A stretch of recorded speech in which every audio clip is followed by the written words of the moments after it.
First ever factory outlet Mukunda jewellery వారి Jubilee hills branch త్వరలో ప్రారంభోత్సవ కానుకగా ఎన్నో ఆఫర్లు. తెలంగాణలో మందుబాబులకు భారీ షాక్ తగిలింది. రాష్ట్రంలో పంచాయతీ పోరుకి రంగం సిద్ధమైంది.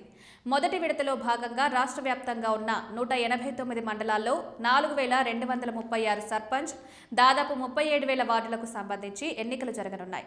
ఎన్నికలను సజావుగా నిర్వహించేందుకు ఆయా జిల్లాల్లో కలెక్టర్లు, ఎస్పీలు, కమిషనర్లకు మార్గదర్శకాలు అందాయి. ఇప్పటికే పోలింగ్ సిబ్బందికి ప్రత్యేక శిక్షణ కార్యక్రమాలు సైతం నిర్వహించారు. దీంతో పల్లెల్లో రాజకీయ వాతావరణం కనబడుతోంది.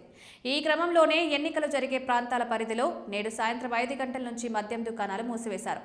ఈ నిషేధం డిసెంబర్ 11న పోలింగ్ ముగిసి ఓట్ల లెక్కింపు పూర్తయ్యే వరకు కఠినంగా అమల్లో ఉంటుంది. ఈ సమయంలో ఎన్నికలు జరుగుతున్న మండలాల్లోని ప్రజలు, వ్యాపారులు తప్పనిసరిగా ఈ నిబంధనలు పాటించాల్సి ఉంటుంది. ఈ మద్యం నిషేధ ఉత్తర్వులు రాష్ట్రంలోని ఆయా ఎన్నికల ప్రాంతాల్లో వైన్ షాపులు, కల్లు కాంపౌండ్లు, బార్ అండ్ రెస్టారెంట్లతో సహా మద్యం విక్రయించే ఇతర లైసెన్స్డ్ సంస్థలకు కూడా వర్తిస్తాయి.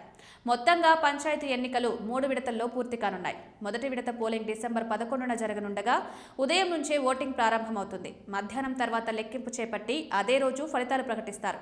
ఫలితాల అనంతరం ఉప సర్పంచ్ ఎన్నిక కూడా అదే రోజు పూర్తి చేయనున్నారు. ఇదే తరహాలో 2వ విడత, 3వ విడత ఎన్నికలకు కూడా మద్యం నిషేధాన్ని అమలు చేస్తారు. కాగా 2వ విడత ఎన్నికలు డిసెంబర్ 14న, చివరి విడత ఎన్నికలు డిసెంబర్ 17న జరగనున్నాయి. ఈ 3 విడతల ఎన్నికలకు సంబంధించి అధికారులు ఆయా జిల్లాల ఎక్సైజ్ శాఖతో సమన్వయం చేసుకుని నిషేధ సమయాలను స్థానిక పరిస్థితులకు అనుగుణంగా ఖచ్చితంగా అమలు చేయాలని ఆదేశించారు.